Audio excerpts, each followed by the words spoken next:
Welcome back to the 3-Hour News Show. Now to talk more about the diplomatic relations between Indonesia and Ukraine, we now have in our studio Ambassador of Ukraine to Indonesia, His Excellency Vasyl Hamianin. Welcome back to our studio. Selamat sore, I'm glad to be here again. Thank you. Yeah, I mean, selamat datang kembali. Terima kasih banyak. And just before we have this discussion, I am very, very amazed at what you're wearing right now. Thank you. I was about to say that because... Well, that was, that was the proposal from your team. You say, be casual. I decided, let it be Ukrainian style today. So it's very Ukrainian attire. So this is a traditional men attire in Ukraine. Not just men, female, male, they both wear this. Okay. And it differs in colors, in patterns, in the ways so you embroider it. So it will represent the different mood of the people, different regions, different styles. Maybe for wedding you wear one, for some holidays you wear different. So it's like thousands and thousands of types of patterns and colors. In that embroidery. Huge variety, yes, it's hand embroidered. Is there any specific term for that attire? For this one? Yeah. Well, for this particular attire, it's very symbolic because it's yellow and blue. Yeah. It's the colors of our national flag. So it's like, sort of, we talk about Ukraine, let people, like, remind people that we have the national colors in this. Blue and yellow. So in Indonesia, we have our attire, as you know it, we call it batik. Batik. So what does this call? This pattern. This particular attire. Well, this comes from the word embroidery, so it's called vyshivanka. Vyshivanka. The embroidered maju, yeah? Baju. Baju embroidered, yeah? So, so anything embroidered could be vyshivanka. Sure.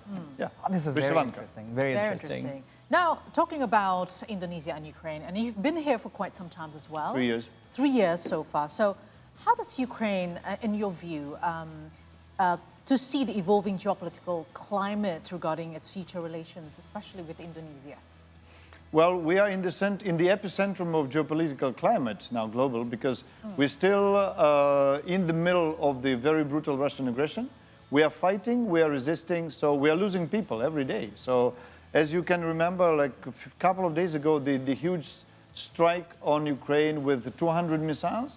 And a couple of days after that, it was an intercontinental ballistic missile that hit my hometown, Dnipro. So that was the like non-stop terrorist attacks from Russian Empire, from Russian regime on Ukraine. And being in this epicentrum of this process, how would we view this? We want peace, right? And what we're trying to do, the whole diplomatic team, the government of Ukraine, the people of Ukraine, volunteers, like common people, the citizens, they're trying to build up the relationship with the whole world to make the world like come to the normal, come to the peaceful coexistence, right? The principles of Bandung declarations. Come to the something reasonable. Come to the point where no one will bomb anyone else again. Yeah. That's the main point. I mean, if you see Indonesia, we have our neutral stance, and we forge for the prosperity and for the resolution of what's happening in your country. So, do you think this would place Indonesia, having the role in trying to have that resolution going on? Well, Indonesia, in my view, is a global player, and neutrality is something that requires, explanation and deciphering. What do you mean by neutrality? Does it mean you close your eyes and turn around from all the problems, or it means that you don't join military alliance? That's very different attitudes. So it's up to Indonesian government and the president to decide what are you going to do, what Indonesia is going to be, right? But after all, as a global player, as I see Indonesia, as a global and powerful country, I think that global players don't just have the big rights and opportunities around the globe, but they have the responsibility to keep this world safe, to keep this world running smoothly, to keep this world developing, to develop the green economy, blue economy, to make people more prosperous. That's I see from your president, by the way, from his main points, like, make people eat well, have the housing, and be prosperous. That's a good story, right? So I'm not going to tell anything about neutrality, but what I know is that the countries would are standing on these certain points, and that will be humanity, and that will be justice, that will be peaceful coexistence. That's what we are striving to get from the world now, and that's what really bring the world out of the crisis, because now we are in a deep crisis, food crisis, energy crisis, logistics crisis, and the worst of all is the crisis of trust, or we call it diplomatic crisis, when nobody trusts no one. That will be the very dangerous situation when no one in the world trusts anyone else. There will be no cooperation, will be only confrontation. That's what is the worst scenario is this. So now, why don't we try to come back to a normality, right? Try to come back to peace and stop doing terrible things, right? But it's quite interesting for you to utter your perspective towards our new president, Prabowo Subianto. And in this particular issue, can Indonesia's diplomatic approach under the current president, the leadership, can be seen as constructive in promoting peace efforts in this context? Now, it's too early to make any assumptions regarding the foreign policy of President Prabowo and Yang Mulia Minister Sugiono. It's too soon, right? So we are observing, we are watching what's going on, right? So the first trip around the globe, of President Prabowo. Let's see, yeah. What I want to say here is that the big global diplomacy, it's not about observing and it's not about talking. It's about doing. It's about acting. I'd give you one simple example. Now, Russia has used around more than 400 recorded occasions of using chemical weapons against Ukrainian army and civilians. More than 400 cases already documented and filed. Now, Russia is trying to become the member of the international body regulating the chemical weapons. And the most important thing now is not to allow Russia to become the member who will decide upon whether can we use chemical weapons against the people or not, right? So that's doing something. Let's see if Russia is going to become or not. And second thing, like food security, for example, the matter of a grave concern of the majority of this world, the majority of the population of the planet Earth, food security. Now, Ukraine is doing a lot to ensure that we deliver, we produce, we ensure that this goes to the food from Ukraine, goes to Palestine, goes to Sudan, goes to Mauritania, to everywhere, Congo and other countries that desperately need our food. And we make sure that no one like Russia or anyone else will create the obstacles on the way of delivering a food that will save lives. We make sure that no one weaponizes it, right? So the Food Security Summit, Global Summit on Food Security that took place 23rd of November, just recently. This is the place, I would say the platform where the decisions might be made, right? So I do hope that the countries of the goodwill, the big players that really can influence and make real impact on the reality around the globe will participate there and say their word. Right. Say no to Russian aggression, say no to starvation in the countries just because they cannot receive our grains. That sort of things. All right. That's what I mean global thinking, global policy, geopolitics. This is what also Indonesia is trying to do as well and to achieve in its international and foreign sort of like outlook. Now, what are Ukraine's hopes in terms of Indonesian support to Ukraine affairs? I think I would just repeat somehow what I've just said. We need actions. We need tangible and very concrete support from the world community. It doesn't matter whether it is the United States, Indonesia, India, Brazil, or China. Something concrete, they can change the world, they can change the game, will be very useful. Simple story is that my president, and it's very symbolic that he did it during the G20 summit in Bali, he presented the peace formula to the world.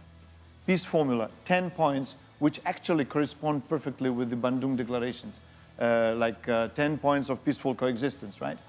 We didn't know that, but we just compared, oh my God, it's really like that, based on the UN Charter and things. So he presented it in Indonesia, right? So now this is a global platform for discussion and action on how do we ensure the war in Ukraine stops?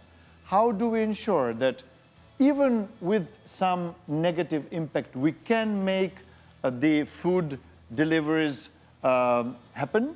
When we can make the, mitigate the energy crisis or whatever, yeah?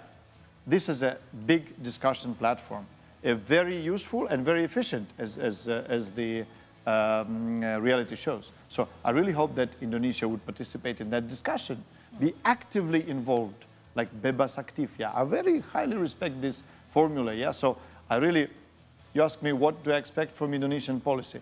I expect it to be bebas aktif, to be free and active. All right. And also, now that you were mentioning about President Zelensky having laid out the formula of peace, and recently we saw President Zelensky met with President Prabowo in that case. Now, and aside from what you just stated, is there any other initiatives that Ukraine envisions, especially considering Indonesia's commitment to neutrality and global conflicts? Like, how can both nations can actually work together to address mutual security challenges while promoting regional peace and also stability? This is a very, very, very good question in terms of what? I know President Zelensky, right? So actually he's from my region I come from. So I know the people from that region pretty well. And well, I cannot say I know Prabowo Subianto. He's a big mystery to me still. But what's important, they are individuals. They are personalities. And they are extraordinary personalities. So what's important is make them meet again. Because last meeting was in Singapore, like a neutral territory, right? Mm-hmm. And at that time, Prabowo Subianto was still like president-elect. So I really expect that Prabowo will visit Ukraine sometime. Pak Jokowi did in June 2022.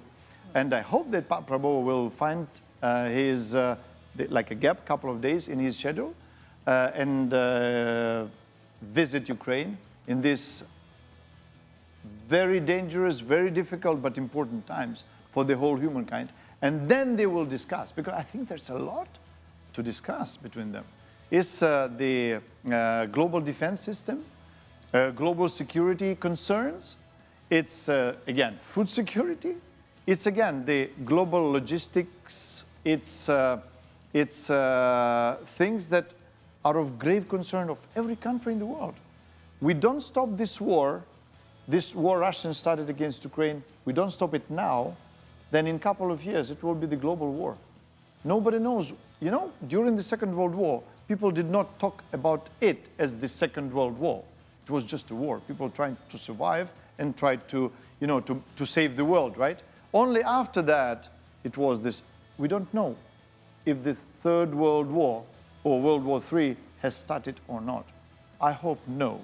But only the leaders of the state that understand the danger of the situation must meet and discuss how to prevent, how to stop it, how to minimize the consequences and go back to normal.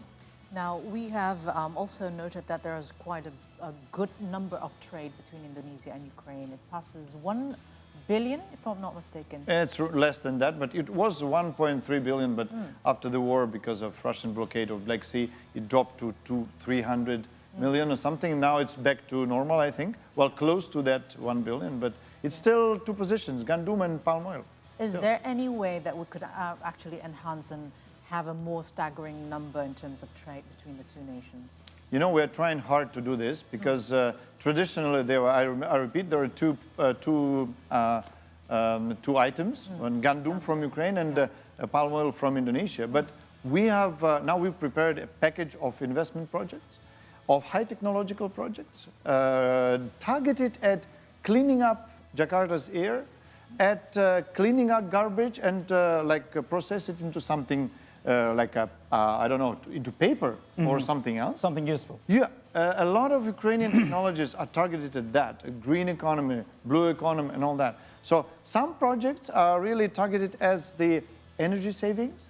And so we brought a lot of that to Indonesia. Also, we gladly brought the experience of Ukraine in Makan Siang Gratis, because this program functions in Ukraine for last 2 years already.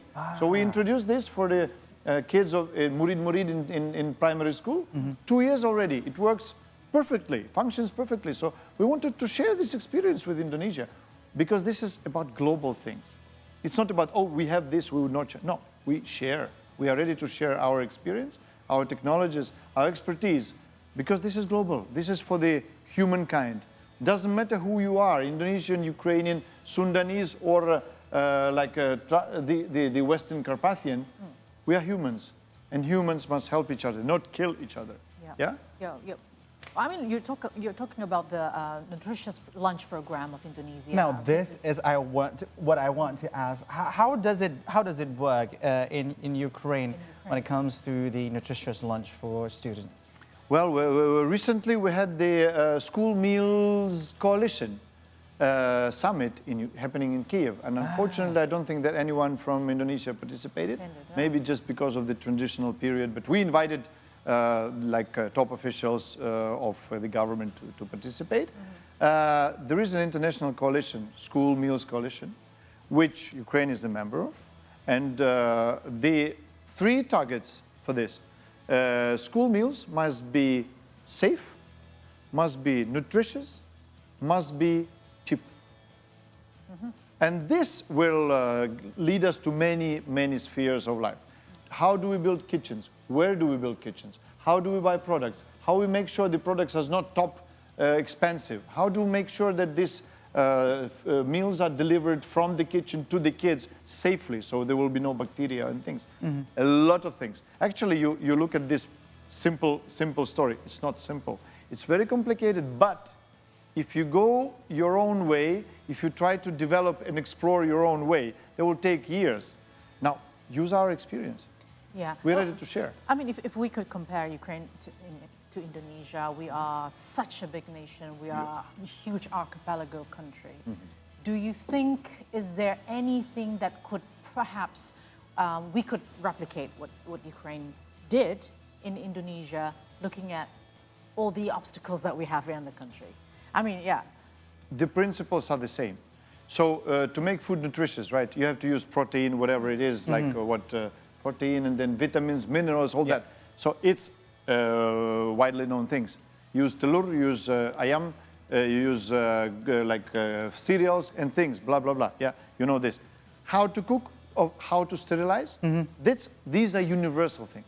What you need to know, what you need to do is to adapt. That's it. But adapting is like 10% of the whole story. We know what to do, how to do. You just adapt it to your local conditions. Because in Ukraine, okay, you say in Ukraine it's cold, right? But in summer it was 45, plus 45 degrees. So it was hot, and we still had to ensure that these are safe and la la la. Yeah. So no obstacles on that. Exchange experience. We live in the 21st century, for goodness sake. We can do it, right? So we are modern people. We are civilized people, right? And we are humans. Okay, if you could point out something that is your favorite, perhaps. We are in 32 relationship, right? 32 years of a relationship between Indonesia and Ukraine. Is there any specific things that you would like to highlight in this long-lasting relationship, and perhaps your hopes moving forward? Actually, I would put it more specific. Well, I would not agree with you that, strictly speaking, technically, we are 32 years, yes. But in fact, we started our communication much longer. In 1946, Ukrainian representative of Ukrainian Soviet Socialist Republic, Dmytro Manilsky, first initiated the Indonesian issue in the United Nations. And we fought for you for 3 years. We fought, I mean, the Ukrainian delegation fought every day, writing notes, persuading, talking, until the time that you were accepted as an equal member of the United Nations. So I think we can count from that times, no? Yeah. Because, well, it's worth, since the time you established relationships with the Soviet Union, now how many years do we have, right? But then Soviet Union disintegrated and there is no Soviet Union, right? So we can count from that particular time because we were the members of the Soviet Union. Why not? You know how many objects, how many industrial objects or social objects in Indonesia, in Jakarta particularly, were built by Ukrainian engineers, by Ukrainian experts, iron and steel plant, a stadium, roads. At that Ukrainian engineers, I'll bring you the names later because we're checking the archives. Yes, they are Ukrainians. Yes. The mining academy of the Soviet Union in my hometown, the iron and steel and the metallurgy academy in my hometown, for goodness sake. Yes, that's how it worked. And your hopes? My hopes, peace. My hope for my country, for the global community is peace, development and prosperity. All right. With the 10 million of Ukrainians displaced from their houses, with around, I think it's could be close to 100,000 people killed and few 100,000 people injured in Ukraine, my hope is peace. And my hope is every leader of every state around the globe will realize this, that we cannot be isolated in this big and small world. Cannot. Whatever happens, you will not be aside. Yep. Everything that happens in the Northern America will influence Australia and Southeast Asia immediately, in minutes, sometimes in hours. So yes. Be a big community, be a big peaceful community. That's my hope. Thank you very much, Ambassador Vasyl Hamianin. My great pleasure. And thank you for coming again with that beautiful outfit of yours. Maybe next time around wear something different from Ukraine as well. I'm honored. Thank you. All right, so that was our talk, and we're going for another break right now. Yes, and after the break, Kai will deliver some economics and business updates only for you. So stay here, only on the 3-Hour News Show on See Today.